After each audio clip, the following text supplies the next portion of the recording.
네, 검찰이 청와대 관련 의혹 수사에 속도를 내자 여당인 더불어민주당은 검찰에 날을 세우면서 불편함을 드러냈습니다. 반면 보수야당은 검찰이 당연한 절차를 밟고 있다며 철저히 수사해서 진실을 밝혀달라고 환영의 뜻을 나타냈습니다. 국회 연결합니다. 이승배 기자. 네, 국회입니다. 네, 오늘 아침에 여야에서 나온 발언들부터 좀 전해주시죠. 네, 여당인 더불어민주당은 검찰의 이런 행보에 정치적 의도가 깔려 있다면서 강하게 비판을 했습니다. 민주당 이해찬 대표는 이번 3대 의혹 사건에 대한 검찰의 수사는 선택적 수사이자 정치적 의도를 가진 수사라면서 검찰 역시 수사 대상이라고 강조를 했습니다.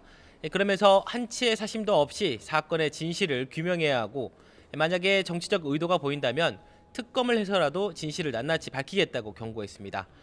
반면 보수 야당은 검찰의 철저한 수사뿐이라면서 힘을 실어주는 분위기입니다. 자유한국당 김성원 대변인은 울산경제부시장실 압수수색을 통해 하루빨리 진실이 밝혀져야 한다고 밝혔습니다. 김 대변인은 살아있는 권력 아래 증거인멸과 은닉 시도가 있을지도 모르는 상황이라면서 이번에 확보한 자료를 근거로 선거 공작 게이트 몸통이 누군지 명명백백히 밝혀내야 한다고 강조를 했습니다.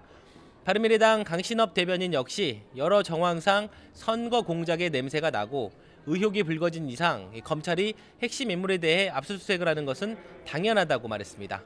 그러면서 선거 부정은 민주주의의 근간을 흔드는 사안이라면서 혐의를 낱낱이 밝혀서 법에 따라 엄중히 처벌해달라고 당부했습니다.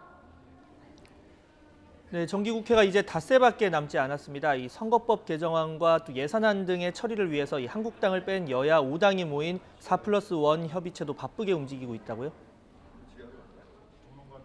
예, 그렇습니다. 4+1 협의체가 어제 회의를 통해서 오는 8일까지 단일안을 만들겠다는 목표를 세웠는데요. 어젯밤 이 선거제에 대해 국회 밖에서 2시간 정도 비공개 만남을 가졌고요. 오늘도 협상은 계속됩니다. 오늘 오전에는 예산안을 놓고 비공개로 회의를 열었습니다. 4+1 협상은 세 단위로 나눠서 진행이 되는데요. 내년도 예산안, 선거법, 그리고 검찰과 사법제도 개혁 이렇게 따로 나눠서 논의를 합니다. 8일이면 이틀밖에 남지 않아서 지금 주말 휴일 가릴 처지가 아닐 정도로 마음이 급합니다.